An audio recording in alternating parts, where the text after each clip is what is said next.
Hello, everyone, and welcome to our presentation on Deborah Madden's Inward and Outward Health. Um, First, some initial information on the book. The complete title is Inward and Outward Health, John Wesley's Holistic Concept of Medical Science, the Environment, and Holy Living. It was published in 2008 by Width and Stock Publishers, and it was published in Eugene, Oregon. Never even heard of it, but that's fine. And it is a collection of scholarly works by various artists, and the entire work was edited by Deborah Madden. Now, these authors include scholars such as Deborah Madden herself, Randy L. Maddox, Margaret G. Flowers, Laura Bartles, Fellerman, Linda S. Schwab, and Robert Webster. Now, beginning with the introduction and chapter one, I'll be talking about those two things just to give you some initial information and a little bit of an overview. Now, Inward and Outward Health, John Wesley's holistic concept of medical science, the environment, and holy living, for Inward and Outward Health for short, begins with its editor and contributor, Deborah Madden's introduction of the work. Madden states that the edited collection of several works from several authors has three objectives. Madden states, and I quote, "The aim of this volume is threefold. Its first objective is to correct an enduringly stubborn caricature of Wesley as an anti-enlightenment, anti-science theologian. The second objective here is to collate and publish the research and scholarship undertaken by those wanting to modify this caricature. The third aim of this volume involves acknowledging the practical force of Wesley's intellectual knowledge and Christian piety. These three aims and objectives all characterize the work of the scholars who've contributed to Inward and Outward Health." Deborah Madden offers some contextual information to the reader by discussing some of the early precedents of Wesley's interest and work in holistic health. Madden first cites Wesley's missionary trip to Georgia as a primary influence on his theology and praxis throughout his ministry, saying that, and I quote, "The missionary trip to Georgia, followed by the terrible storm on board the Samuel, were important events in developing his theological understanding of primitive Christianity and its practical application. Georgia, in fact, was an experience that tested through a lived experiment the extent, but also the limits of those early Christian ideals expounded by the Methodist Holy Club in Oxford." In Madden's end quote. In Madden's introduction, we also read words from Wesley's letter to Alexander Knox, which he wrote on October 26, 1778, and it reads as follows.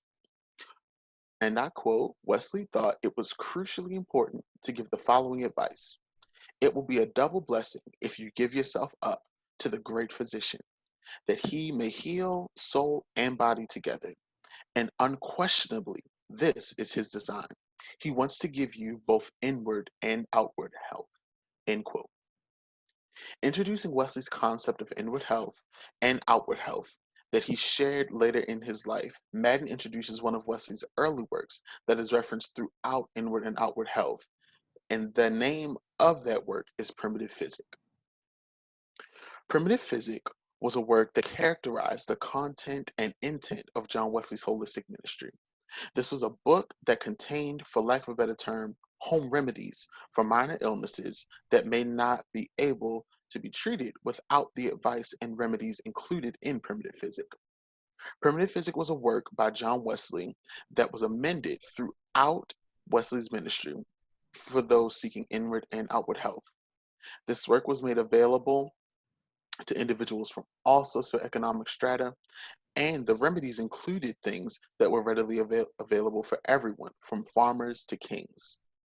Wesley's work focused on inward health and outward health, was a call to holistic ministry for those serving people in need who needed physical remedies for physical problems, which then led to remedies for their souls.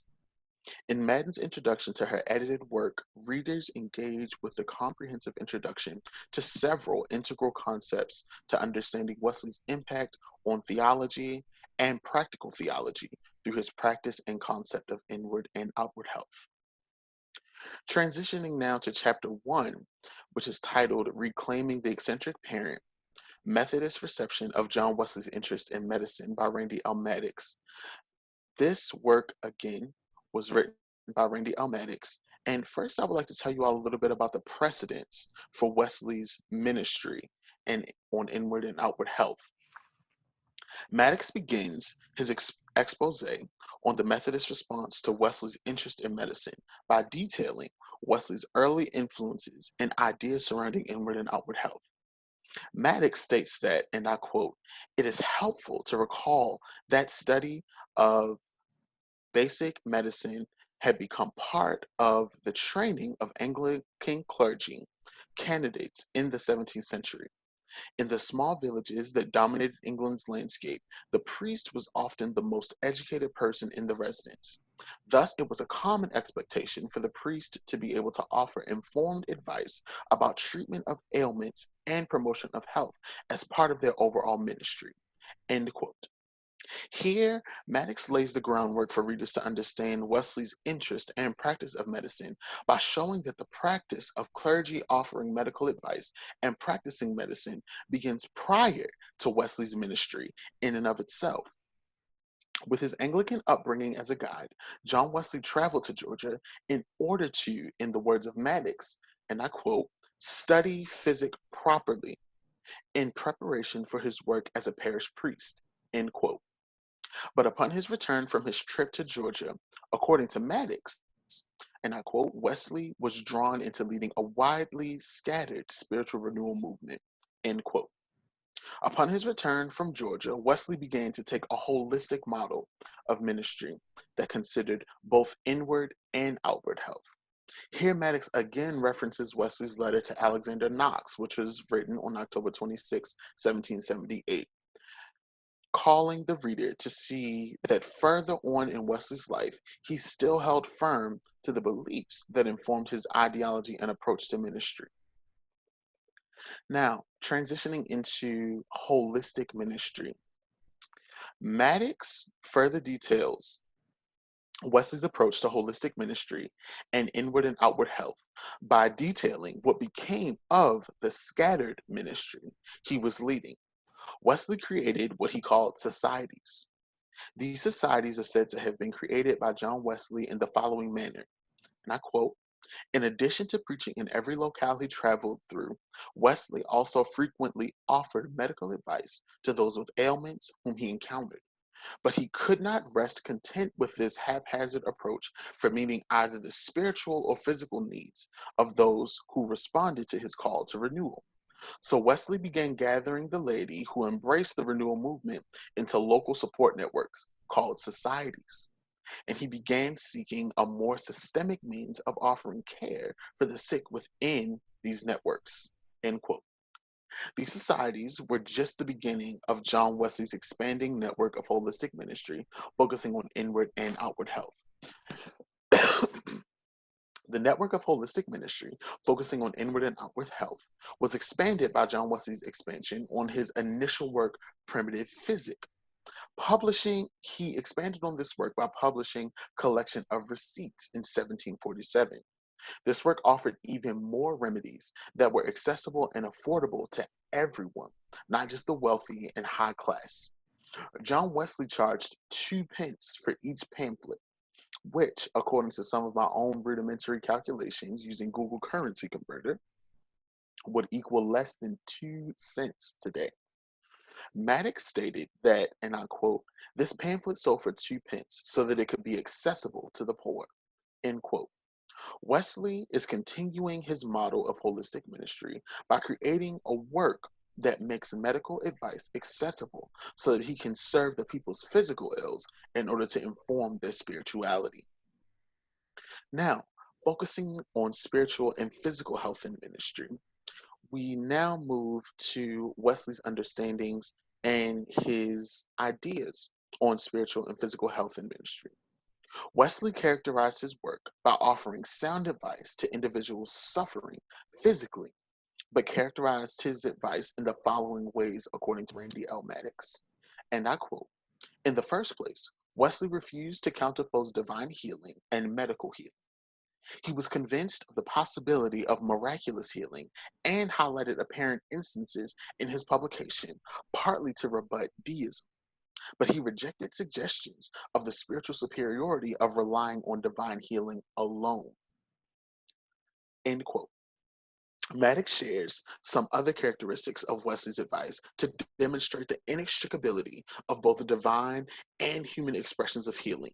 Quoting, a second characteristic of Wesley's health advice and care is appreciation of points of interconnection between physical health and emotional spiritual health.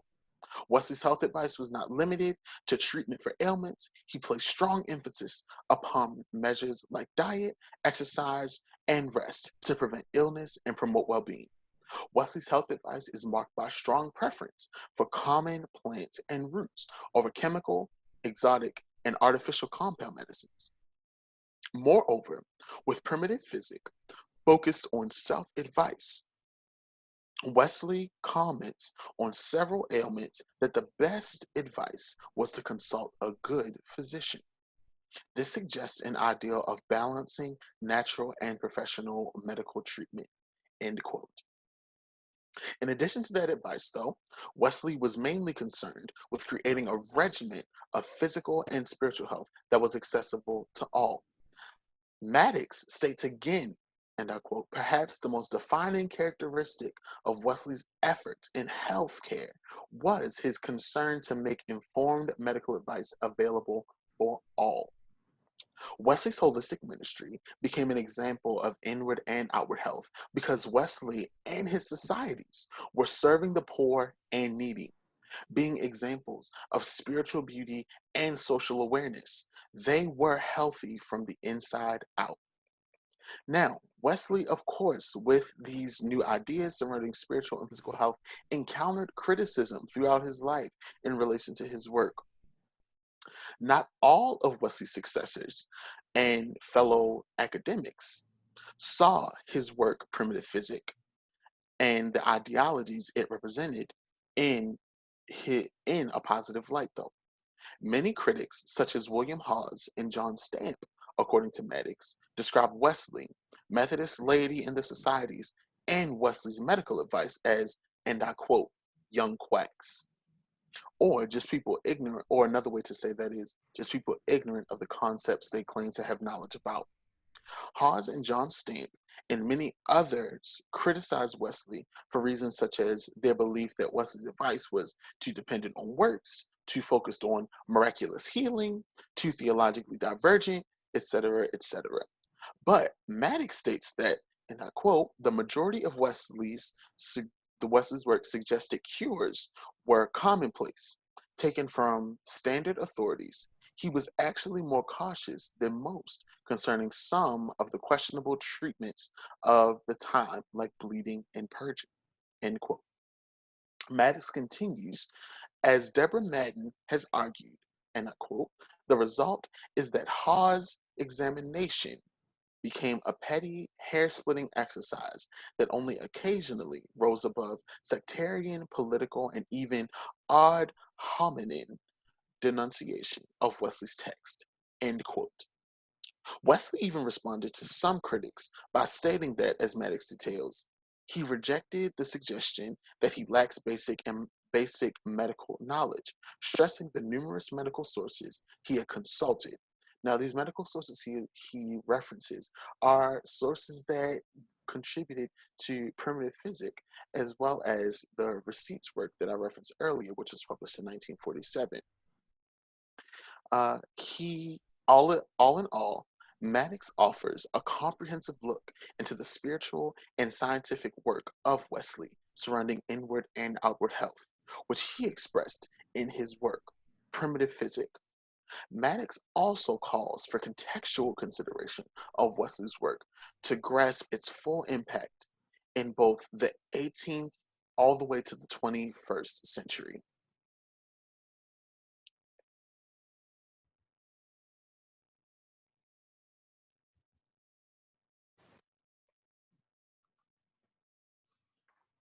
Okay, I'll be talking about chapter 2, A Wesleyan Theology of Environmental Stewardship. This chapter is written by Margaret G. Flowers. And I like to open up with kind of picking up where Jeff left off, is that how Wesley the scientist, and scientist is in quotes there. Yes, Wesley, it's important to remember that Wesley shouldn't be considered a experimental scientist that we think of, especially in today's terms. And as Jeff mentioned, that even back then that there was criticism of his scientific observations and experiments, but Wesley was first and foremost a minister of the gospel. And so his enemies weren't necessarily, science and things like that, but Wesley was focused on combating deism, atheism, materialism, and intellectual pride, and not necessarily science or, as it was called in the 18th century, natural philosophy. And so it's important to remember this as we also look at Wesley's view of nature and environmental stewardship. Wesley was much more of an observer. He only had time to speculate about nature, and he didn't have, the time to really, or the resources to run tests and hypotheses and things like that.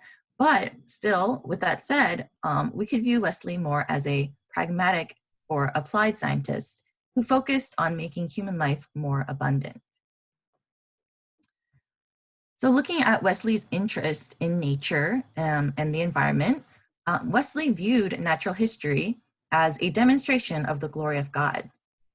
And so Wesley's view, though, as many being Christian, was that he did not necessarily believe in the direct evolution of humans from primates, for example. But despite his belief in the fixity of species, Wesley did recognize that change was an important part of the natural world. And so with regards to natural history, ecology, even animal behaviors, Wesley made many, many observations and assumptions during his time while traveling between his ministries and looking at nature in his own home. And actually the assumptions that he drew from his observations actually came to be proved pretty accurate way later by the time social biology was developed. And so although it may not have been, what we consider scientifically based, Wesley's assumptions weren't completely quack or out there. And so to get a good understanding of Wesley's environmental stewardship, we obviously need to look at Wesley as the theologian, focusing on God, humanity, and creation, and how all these three elements work together. So Margaret Flowers breaks it down into three major points. Wesley's view of creation. So Wesley's view of creation is that it is a creation beyond all our reasoning and understanding, because creation is God-centered, not human-centered. And she dives into this as looking at Wesley's view of the original state of creation. She writes that the entire creation was at peace with man, so long as man was at peace with his creator. And so Wesley believes that at the moment of creation, everything was in harmony and everything was perfect and everything was good. And he says, and Wesley believes that there was no suffering, there was no disease, there was no natural disasters. God created the world perfectly, and there was, and it all worked in peace and in harmony. And looking at God's role in creation, Wesley believed that God's presence was not hidden from view, but was clearly evident in the nature around us. And Wesley saw God as being intimately active in both the animate and inanimate world. And with this viewpoint, Wesley was greatly opposed to the 18th century English philosophy of deism, especially because if we look at the human relationship with regards to God and creation, the difference between humans and the rest of creation is not an organic difference, but a relational difference. So humans are capable of having a relationship with God. Continuing on to Wesley's view of the fall. So it was really interesting to read this part because Flowers points out how Wesley believed that humanity was not merely a part of creation that had fallen into brutal behaviors, but may have indeed fallen even further than the rest of creation, which is why humans inflict pain and torment without cause. And so with this, though, we know that Wesley believed in the restoration of the Imago Dei. And this restoration comes about with our life here on earth. And that is Wesley's view of perfection and sanctification and working toward the restoration of the image that we are created in God. And then Wesley's view of eschatology in regards to nature and the environment. So Wesley clearly viewed the new earth as described in Revelations chapter 21 as a work in progress. So a work that had already begun rather than a work that was belonging to a distant and unknowable future. Again, tying into his belief or his theology of perfection and sanctification. But Wesley's interpretation of natural events, such as earthquakes, tornadoes, tsunamis, things like that, Wesley believed that these were signs from God, but not necessarily a sign of God's ultimate judgment, but rather they were warning signs. So a call to repentance from God. And so with that, the new creation, Wesley's view of the new creation was that after Jesus' second coming and the world is created anew, that there would be a new hierarchy, a new place for animals and other life forms in this new heaven and new earth. Now this isn't on the slide, but I thought it was really interesting how Wesley, being a lover of nature and animals, he realized that the fact that animals could feel pain was a significant theological problem regards with Wesley's own beliefs, especially because Wesley viewed that a truly loving God would only permit present evil in the world if it came to a better outcome, if it resulted in a better outcome. And so Wesley's belief in the new heaven and the new earth is that God might in some way compensate animals for the pain and suffering inflicted by fallen humanity. And he suggested that in the new heaven and new earth, animals might be raised to the same level of created humanity, meaning that possibly animals might be granted the ability to relate to God just as humans. But yeah, so all of that, Wesley's theology, that's how all of Wesley's theology ties into nature and creation and his view of the environment. And so with that said, if we take a look at Wesley's eco-theology, actually there really isn't much, there isn't a lot to say. As Flower points out, Wesley did not have a well-developed eco-theology, but at the same time, that doesn't mean that Wesley completely ignored the subject.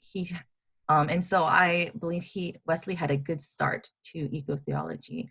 And Wesley's view of creation was a long-term view. Some might even call it post-millennial. And so with that, I think there are many bases. There's a good foundation and basis to eco-theology here, but Wesley himself was unable to really develop it and dive deeper into it. Which actually brings us to the contemporary context. And so what can we take away from Wesley and how it is applied to the contemporary context? And so Flowers writes that what remains overall is the public debate within the Christian community concerning environmental stewardship and the public discomfort felt by many Christians concerning science and the recommendations espoused by the scientific community. And I believe that this applies today, and so it's kind of one of those, age-old topics, but it's still, we're still at an odds today. And so Wesley actually does offer a model that effectively, combines both these aspects, both the science, environmental science, but also includes some serious theological reflection. Unfortunately, though, Wesley's science, or at least his theological interpretation of the natural world, can be a stumbling block to the acceptance of a Wesleyan approach to environmental stewardship. And so, yeah, we're kind of at an odds here because Wesley's writings and his theological beliefs, as recorded in his writings, can prove to be a bit of an obstacle, especially nowadays in what we have learned and what social biology, what environmental science has come to discover. So, which actually brings me to my discussion question for you all. Is there, and Flowers actually also poses this question, but is there a model in the Christian tradition that can combine a respect for and knowledge of environmental science, while also including a serious theological reflection on the place of humanity within God's work of creation? So yeah, I'd like for you all to really think about this question, and I think we have to post our discussion answers on Populi. Last but not least, I'd like to turn towards Wesley's interest in medicine. Jeff briefly mentioned this in the intro in chapter 1. But medicine for Wesley, as well as nature, so medicine was viewed as nature in the service of humanity. And so as we know, Wesley's goal with medicine was a return to experience and experiment, which explains the title of his famous work, Primitive Psychic. So primitive meaning a return to kind of the basics, right? And so Flowers points out how Wesley even self-medicated treacle for toothache and garlic applied to the soles of his feet for hoarseness and back pain. And so Wesley kind of returned to, the roots of medicine, right? Especially because medicine was becoming unattainable and expensive for the poor, for the lower class and poor community. But Wesley's view of nature in combination with all of this is that the natural world was one to be appreciated for its intrinsic value, as well as its value for human life and health. Plants, for example, could provide treatments or cures for human ailments. And so Wesley I think Wesley did a really great job for living in the 18th century for combining and balancing and gathering all this knowledge to create a holistic experience, a holistic theology, as well as a holistic environmental stewardship experience.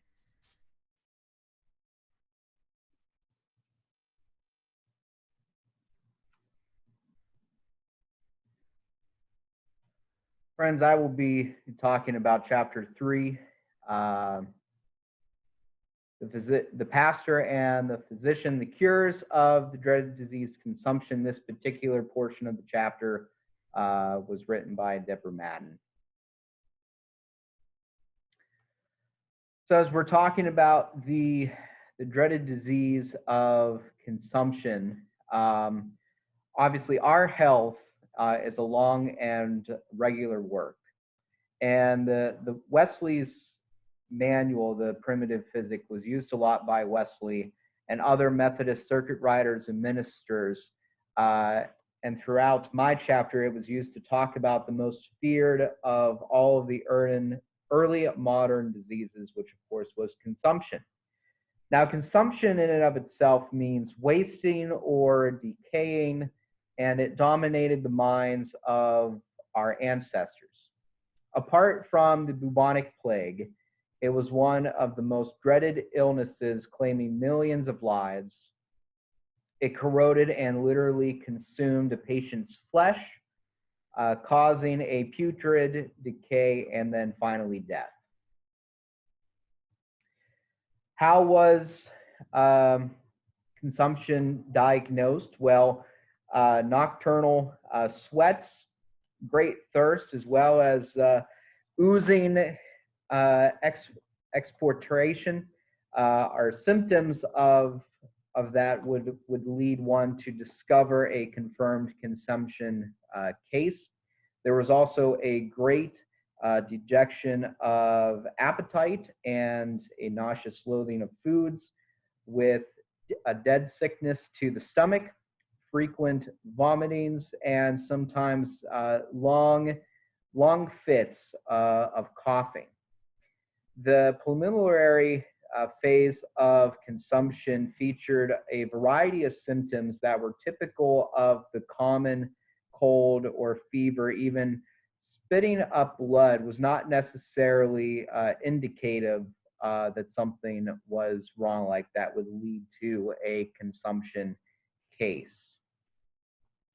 But other symptoms for consumption would include a rapid or a hard pulse, chest pain, kind of, still that raspy cough. There was a discoloration in one's urine, vomiting or coughing up blood, a fever, appended with an unquenchable thirst, swollen legs or feet, which, of course, then physicians believed that was the indication that death was fastly approaching.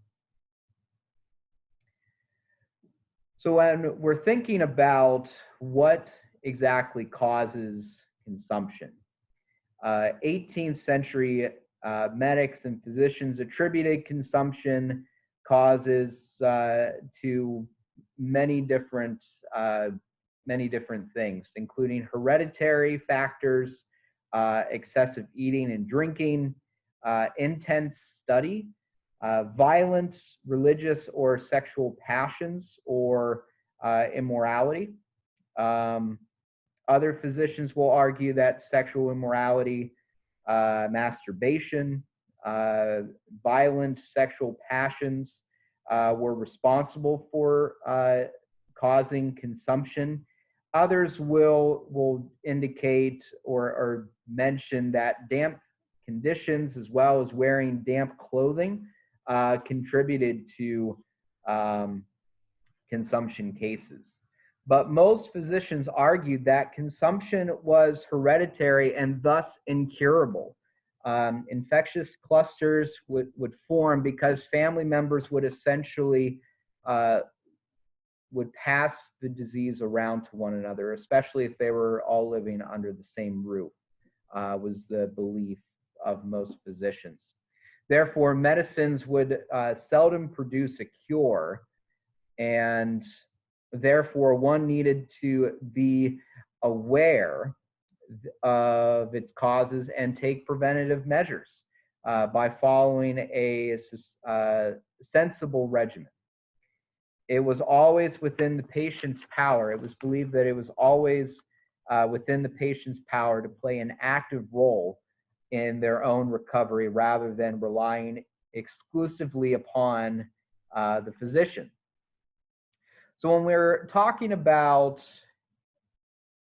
Wesley and consumption, how Wesley dealt with consumption, he mainly used his manual, the medical manual of primitive physics.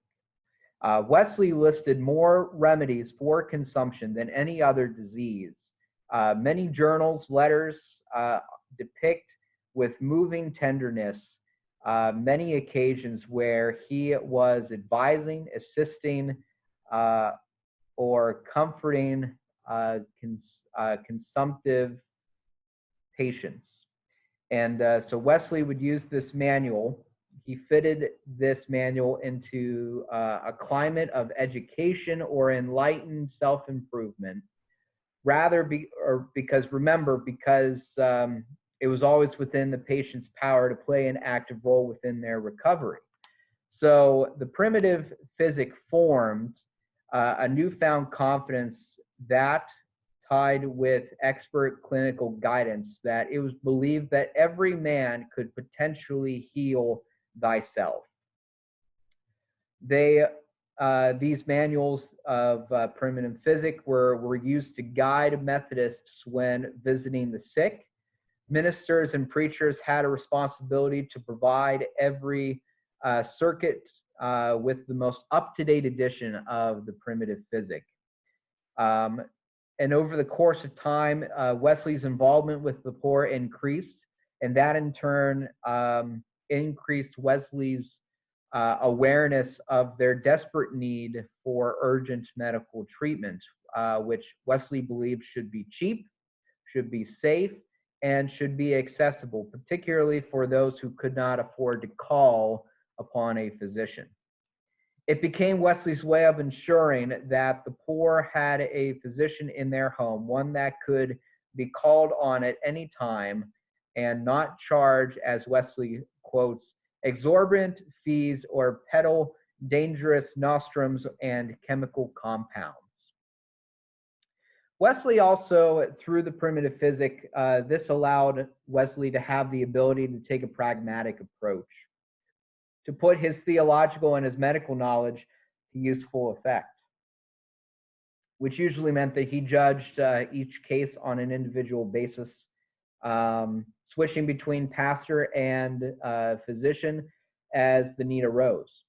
But Wesley's role as a minister and pastor ensured that he could offer spiritual consolation to the soul, to all souls, to those who were facing a lingering and painful death. The experience of consumption was deeply embedded within Wesley's own heart, because Wesley had almost died from the disease himself in the year of 1753. He would then use this, quote, living reality to help others by incorporating into later editions of the primitive physic the treatment that was prescribed to him by his own doctor. Though Wesley, of course, was not a, quote, professionally trained physician, Wesley was certainly eager to give much needed medical advice by post to family, friends, and his Methodist followers. The remedies that he adopted and the pragmatic approach to the disease of consumption and other consumptive disorders, as well as his Christian compassion towards patient suffering from these conditions, provides an extremely useful heuristic device for a fuller understanding of his enlightened medical holism, also known as wholeness, and Christian perfection. Essentially, Wesley offered patients a less gloomy prognosis than his established medical counterparts, remaining cautiously optimistic while also staying in touch with the biological realities at that particular time. So, and as he was doing this, Wesley had hope in this and in the afterlife, combined with Wesley's strong faith in God, permitted him to resist framing consumption in a language that was geared towards medical horror and disgust when he was practicing physics. Hope. Wesley believed that hope could strengthen the mind and the body against the most incurable condition, whether it was physical, psychological, or even spiritual. The primitive physic in and of itself, the manual itself, was used to offer hope to those who were suffering from a severely intractable disease. Physicians around the same time thought that if the patient's mind was kept easy and cheerful, that was a good thing, because melancholy sped up and increased the symptoms of consumption. And so Wesley thought that providing hope to patients was a powerful aid to physical recovery in and of itself, and hence his insistence that all should engage in prayer and spiritual and emotional nourishment. Healing in and of itself was central and is central to Wesley's theology, but hope that an enlightened optimism regarding the advances made in science and medicine were pivotal to his medical practice. And so it all begs the question, could consumption be cured? Wesley believed that chronic consumption could sometimes be cured because Wesley believed in God's ability to completely restore health, both physically as well as spiritually. And this was the framework into which everything else the world fitted, he believed. That Wesley saw these different modes of his existence, the temporal, the spiritual, converging not in the disease itself, but rather in the patient's experience of the disease. One of another Methodist minister by the name of John Bolton, Bolton regarded each new bout of consumption as another sore trial of tribulation through which Satan was testing one's faith and commitment. The experience of illness could sometimes, though not always, produce a form of doubt, uncertainty, as well as temptation. When the head and breast were sorely afflicted, it rendered a patient's mind weak, his or her spirits low, thereby opening the door to Satan's tempting and seductive charms. This is precisely why Wesley insisted that he and the other Methodists should regularly visit and attend to the sick, especially those that were in hospitals when a patient's body was weighed down with illness.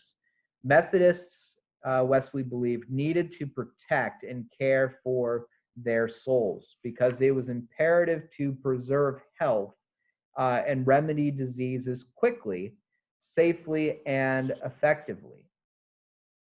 And so through a regimen or a disciplined approach to diet and exercise, it was widely believed that a lot of these things could help cure or at least soften consumption cases.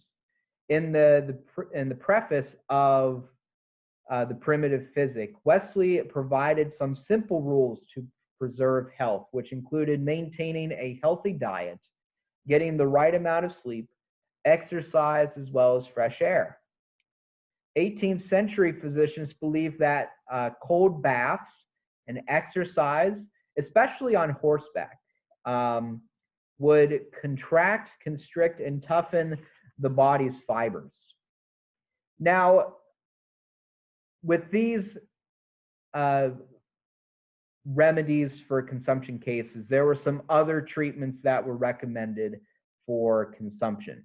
One of the less palatable treatments for removing infected consumptive cases were, of course, to drink a liquid form of horse dung infusion.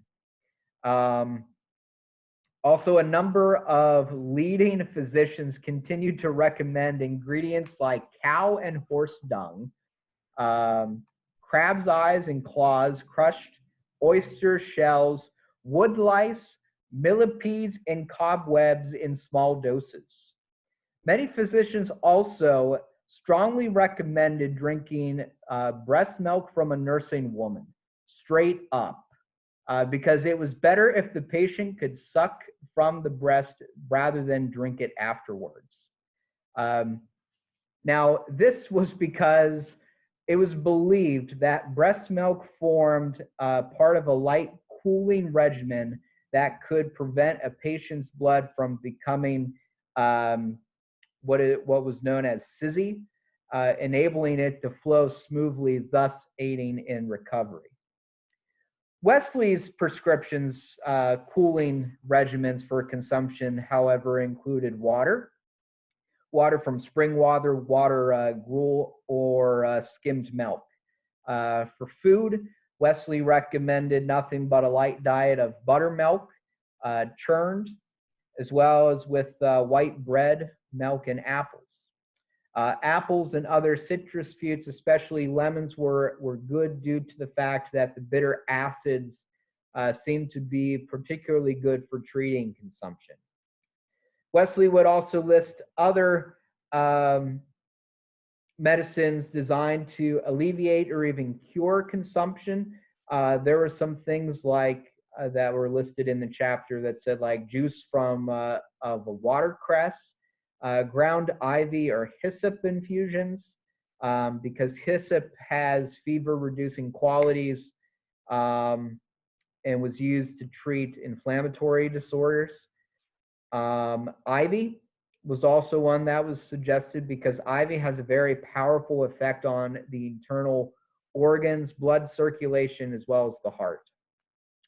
One of the things that Wesley did not recommend, and I thought this was absolutely amusing, was Wesley thought that marriage was bad, or as the chapter put it, ruinous to the health of anyone suffering from consumption. And so Wesley urged and advised many to resist the temptation to marry someone, especially if you were already kind of in the early stages of consumption. It was better to not get married, or the consumption case would worsen.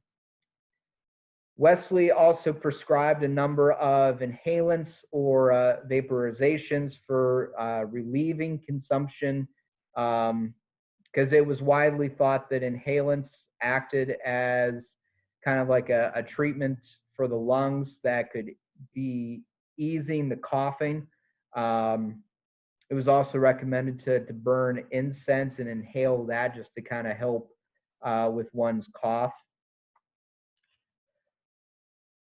So later in the conclusion remarks of this particular chapter, it was later announced that in the year 1803 that consumptive corpses shared a common characteristic, which was that they all had tuberculosis in their organs. And this observation then led to consumption being renamed to tuberculosis in the year 1839. In the conclusion, it is stated that those that were the most susceptible to getting consumptive cases were the marginalized and the poor, and that is still in effect today. It continues to be a threat to the most marginalized and the most vulnerable living in lower resource or developing countries. And as Madden states here at the end of the chapter, that although Wesley wrote primitive physics over 200 years ago, the core values underpinning his medical manual, namely to provide cheap, safe, and effective medicines to the laboring poor, are still the responsibilities which continue to dog medical practitioners when attempting to understand the wider context of global health and well-being. Essentially, Wesley wanted to recover, as what's already been previously mentioned, the ancient standard in medicine in which Wesley believed could help restore health and life. And he deployed all of this into the primitive physic. Wesley cared about people's well-being, not just people's spiritual well-being, but their physical and their emotional well-being, and played a vital role as pastor and played a vital role in doctor and physician, and put the two of them together side by side whenever Wesley was caring for the people, because as Jess will continue, which was a necessary relationship to kind of have that body and soul connection. And so a question for us to consider in our Populi discussion would be this. In thinking about Wesley's recommendations for health, many of us in our United Methodist conferences, or even in our other churches, there are probably many of us who are pastoring that are not in the best health. And so in thinking about how Wesley recommended, a good diet and exercise, it kind of made me think about this question about how might we engage congregations around health issues, from the foods that we love to eat whenever we're eating at church functions, to the ways in which we advocate for health in our communities. And so just something to think about, how to take Wesley's recommendations to be in good health, exercise, get enough sleep, how we can take the things that Wesley prescribed back then and apply them to our context and our time today. So just something for us to think about moving forward.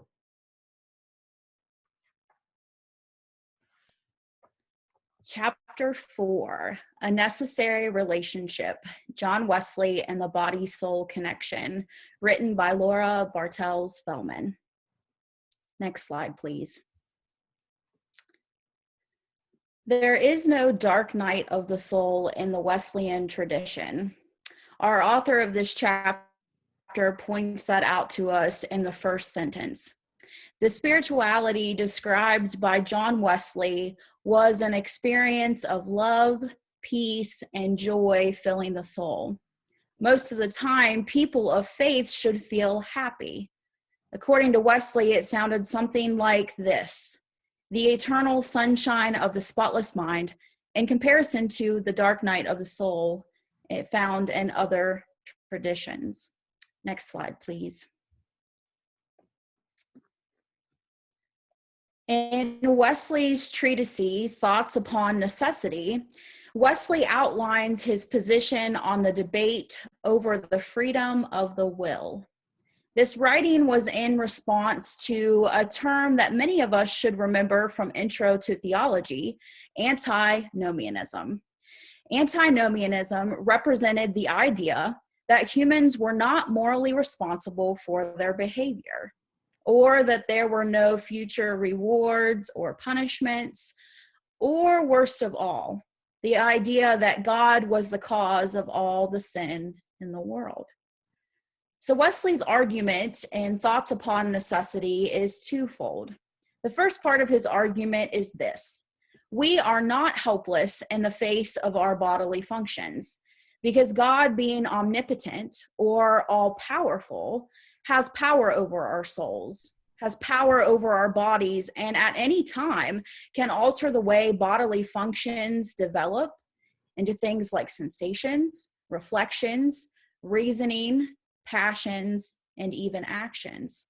And the second part of Wesley's argument, Wesley had no doubt that God would help individuals, would help them exercise their wills, because in addition to being all powerful, for Wesley, God was also all loving. Now, it's helpful to also recognize Wesley's central view of humanity. Human beings in Wesley's eyes were not simply devices that passively reacted to physical sensations or even to divine compulsions. This anthropology, this view of humanity, the study of humanity, for Wesley was inconsistent with the idea of a God of grace. Our conscience, as Wesley would say, helps us to judge our behavior. And in this treatise, this is one example of God's grace. Next slide, please.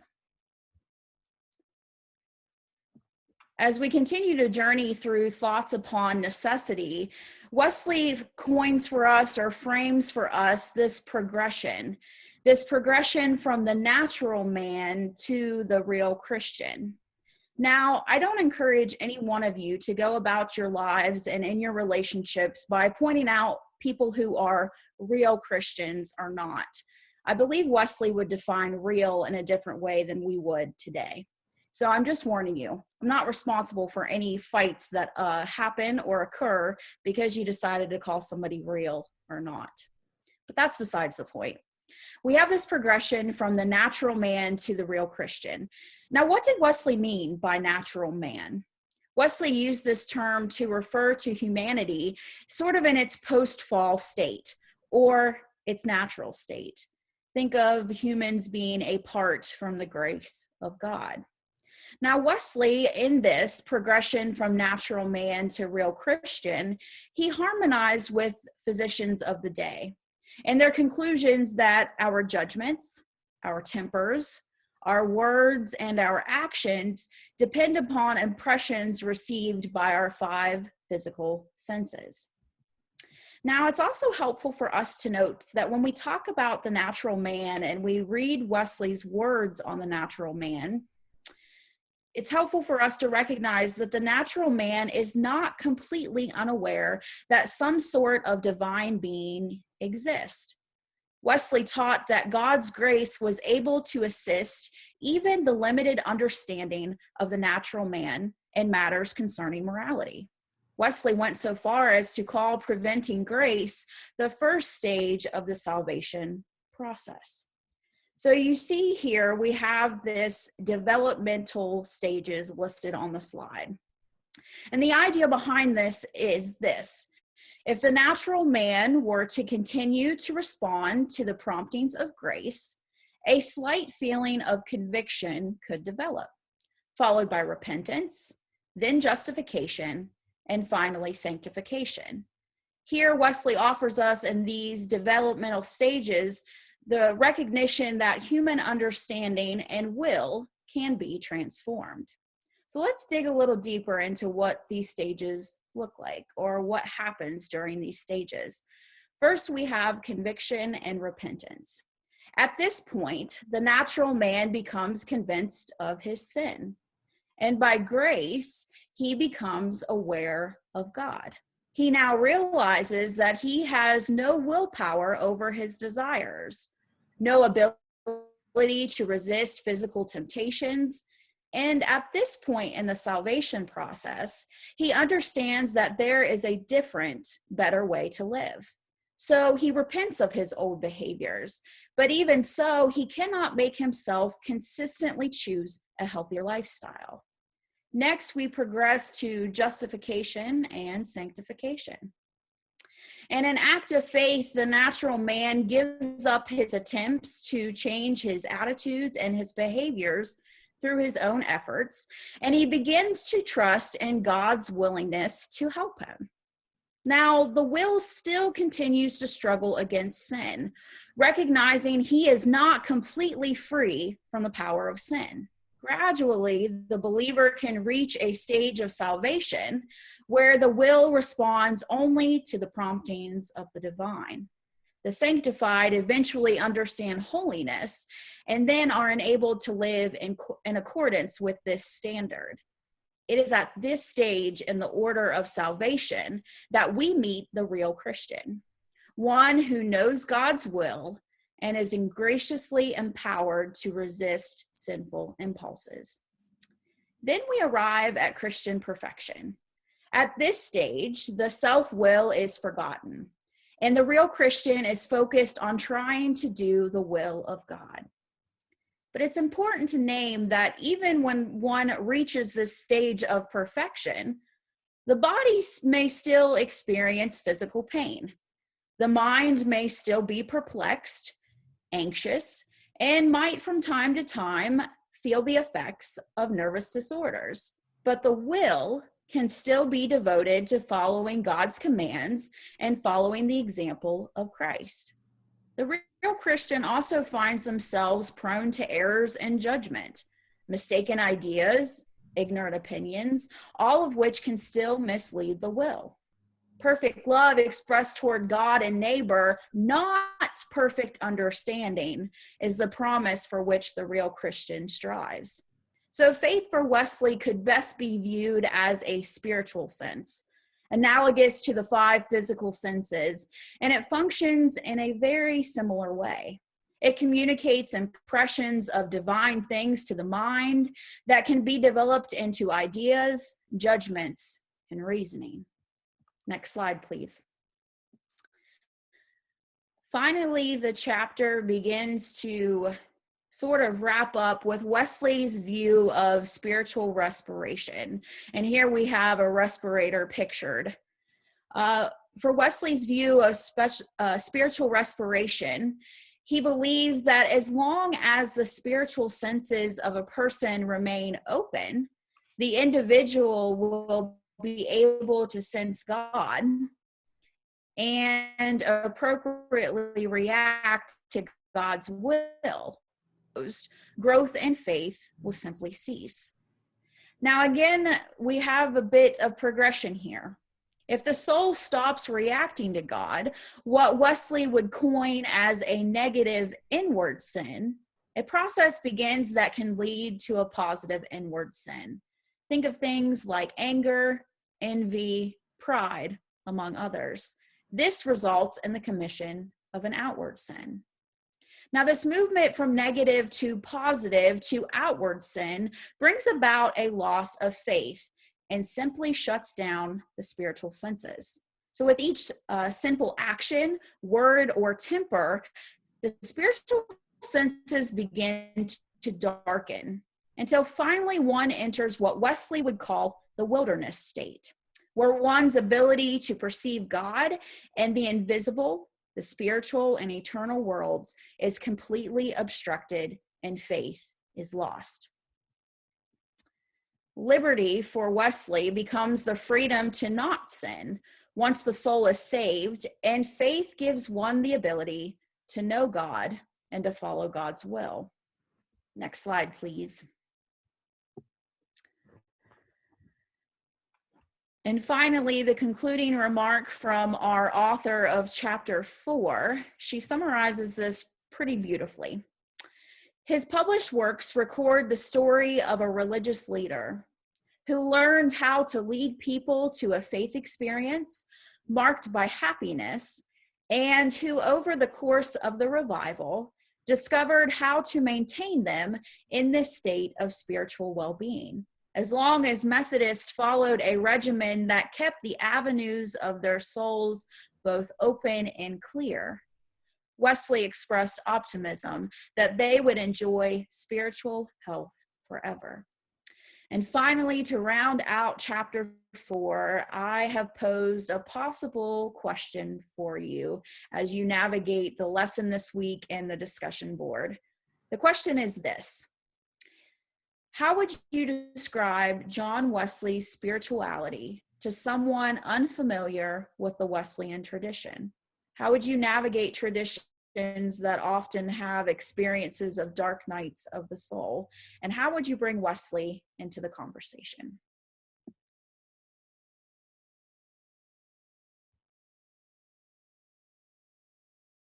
In chapter 5, Linda Schwab continues the narrative of this book by transitioning from John Wesley's queries in the spiritual health of the soul through Wesley's role as a spiritual physician to once again Wesley as a physical physician. This side of Wesley as a physical physician and researcher drew him to what he considered to be a curious subject, that of electricity. In the 18th century, electric fire, or what we know today as static electricity, had become quite the spectacle. Newspaper correspondents reported to their readers the question, "Was you ever electrified?" People were flocking in droves and even willing to pay in order to be given a painful electric shock just so they could say they've experienced the phenomenon. When John Wesley traveled with his friends to experience the effects of electricity, he was left puzzled and sparked with imagination. Wesley had experienced the effects of the Leyden jar, a container that was able to collect and hold an electric charge in water that could be later discharged via a spark, or what they often referred to as a flame, to the participant's finger. Upon returning home, John Wesley got to work. Fascinated by this phenomenon, he began reading the experiments of scientists of his time with a particular focus on Benjamin Franklin's work in order to try and gain understanding and seek ways in which this electricity could be applied. Hearing that some had began experiments and have seen success with using electrical treatments to relieve bodily pains, such as headaches, Wesley decided to enter into this new field of electrotherapy. It was here that electricity intersected with one of Wesley's major concerns, service to the poor. John Wesley saw electrical treatments as a cheap, safe, and versatile medicine, ideal for providing health care to the poor. Having used the Leyden jar on himself to cure various pains in his body, he began to invite others who were experiencing ailments to be electrified. Wesley saw various degrees of success. Some persons experienced immediate relief, others more gradual relief over a series of electrical treatments. Nonetheless, Wesley soon devoted daily times to electrifying those who came to him, and within several years, the desire was so great to receive this cheap and thought to be effective treatment that Wesley had begun to send patients to other places. John Wesley believed that electrotherapy was an ideal solution to provide health care to the poor, and he had never experienced an ill effect with a patient that he was providing for because he only used one Leyden jar, whereas other scientists had begun to chain up to 6 jars together to deliver an even larger shock. Nevertheless, Wesley made it clear that he did not fully understand electricity or its effects on the body. He, along with other scientists, made assumptions that electricity promoted free circulation of the blood and throughout the body, and this relieved inflammation and toxins that were clogged in certain areas. Many of these theories, however, did not come about until sometime after Wesley had begun using electricity as a treatment for the poor. Next slide. This begs the question, was it proper to use electrotherapy for medical care to the poor before it and its effects were fully understood? Wesley would shout a resounding yes to this question, as he argued that there was an urgent need to provide care to the poor, and that countless lives that could be freed from sickness and pain could be done without the full understanding of electricity. Although in today's world, much more research has been done on electrotherapy, and we now realize the many risks involved that Wesley and his fellow researchers did not know, Schwab does bring to light one thing that we should hold tightly to for present-day caregivers, and that is the service to the underserved. Beyond a level of fascination, Wesley seized onto electrotherapy because of the benefits it held for the poor and underserved of his time. Today, when the newest technologies or treatments emerge, the underserved are rarely considered. And that is exactly what Wesley did. So it serves to think that if this would happen in today's world, would our religious leaders be capable of considering what new technology could do to serve the needy in the same way that this new electric therapy served the poor in Wesley's time?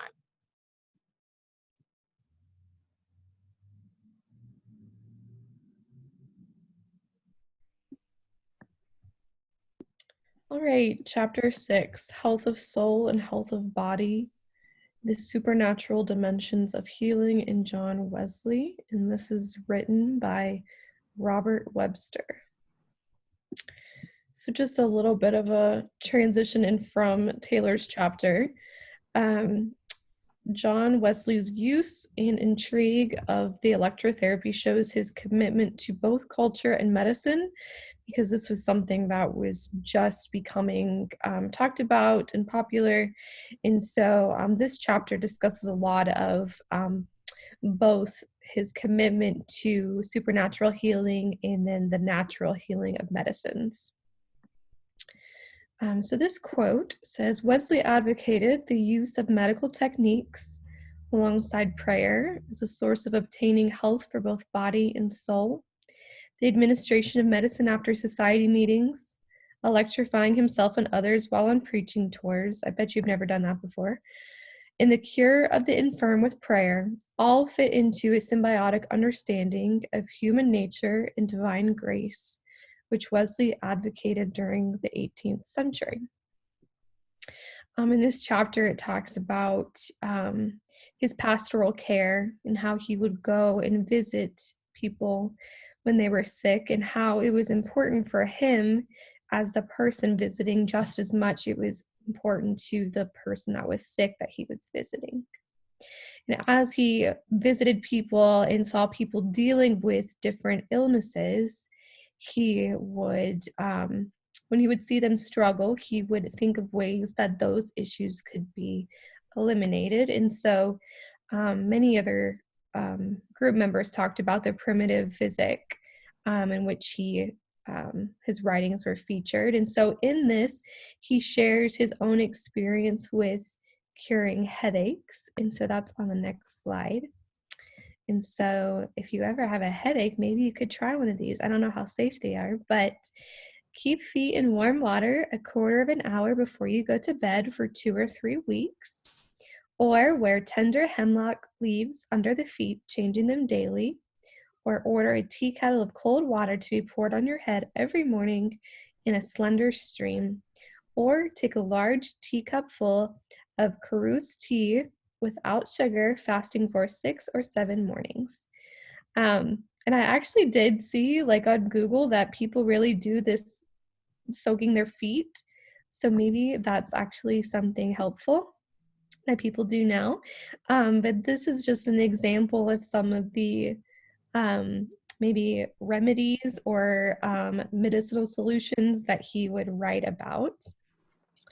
This quote says, Wesley advocated the use of medical techniques alongside prayer as a source for obtaining health for both body and soul.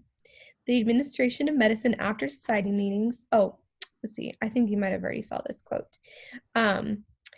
But this shows that he was so interested in both healing of body and soul.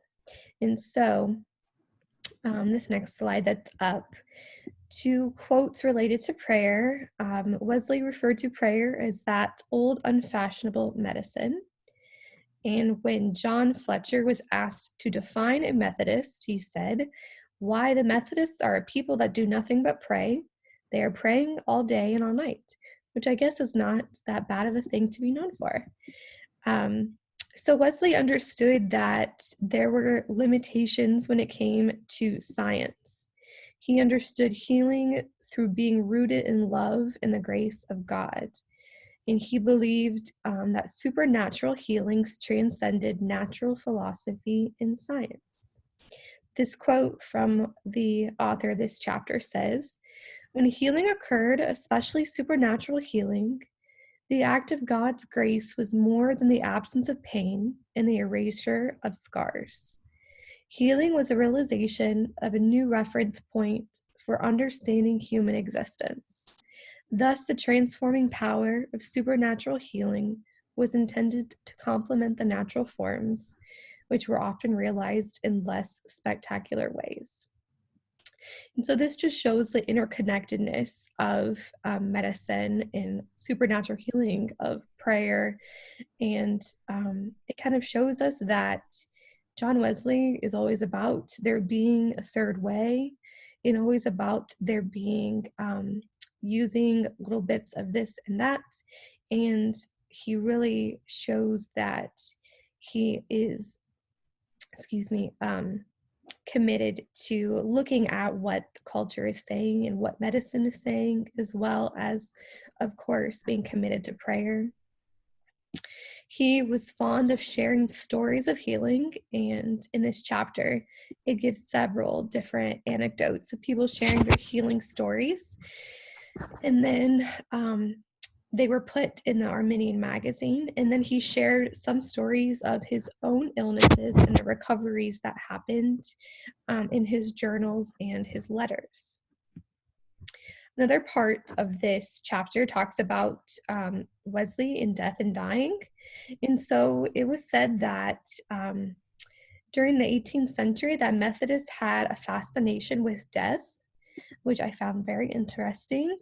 It says, various accounts show the Methodists utilizing the inevitability of death to convey their belief in an invisible world that affected and influenced their daily experiences.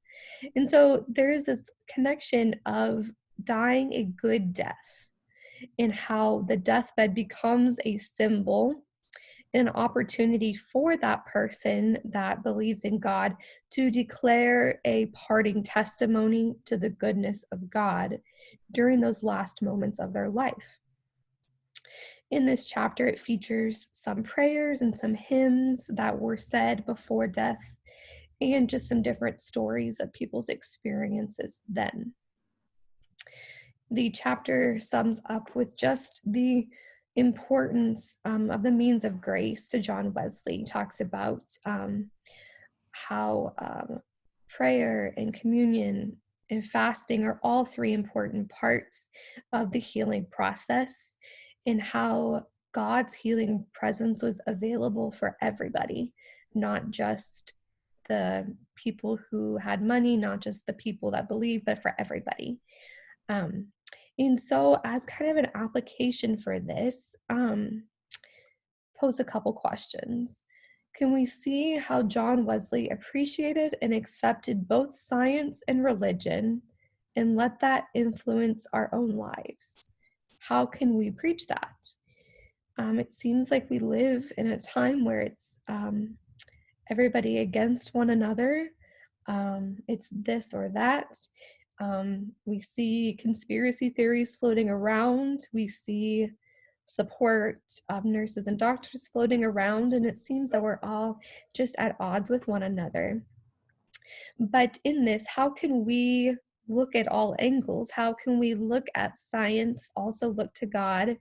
And so like the main question I have for this chapter is, do science and religion, or medicine and prayer, work together or cause tension for you? And for some people, that might be an easy question. And for some, it might be something you're struggling with or wrestling with. But that is the gist of this chapter.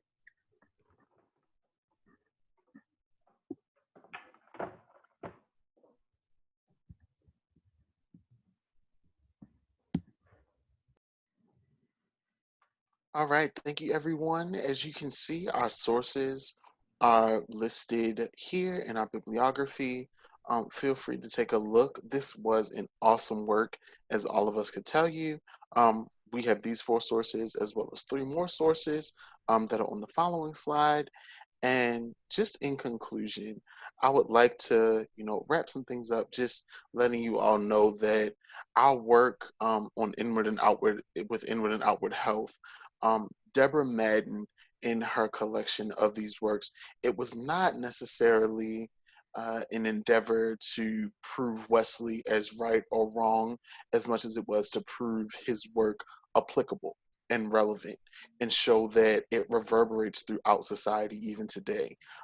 We look at the electrotherapy that Taylor referenced and see how that is oftentimes triggering, specifically for the LGBTQIA community, when we think about things such as conversion therapy.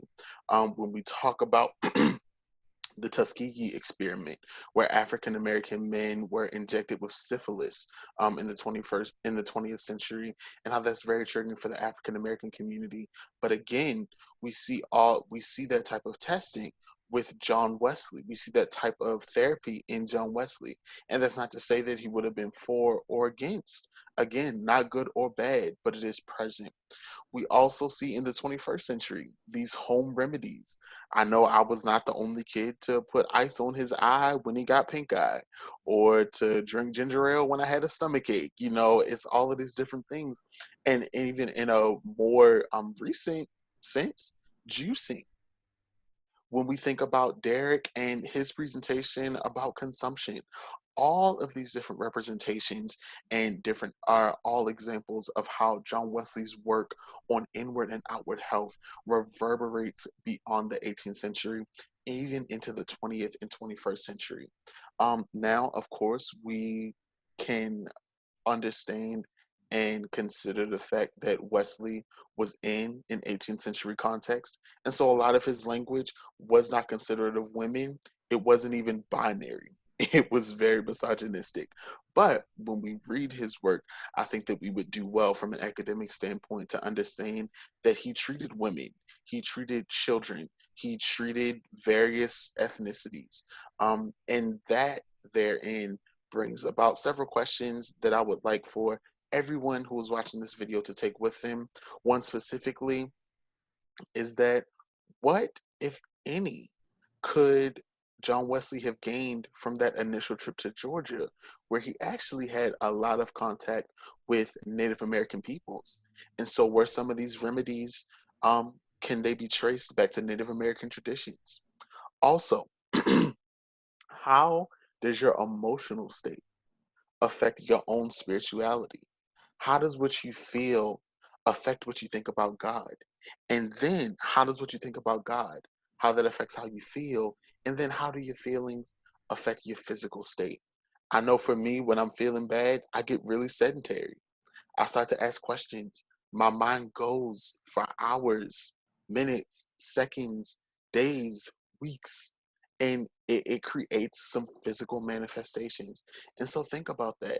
And then lastly, I want you all to ask the question, how does Wesley's persistence in providing health care to the poor exemplify a theological praxis, and how is this pertinent to even our current situation as it relates to COVID-19?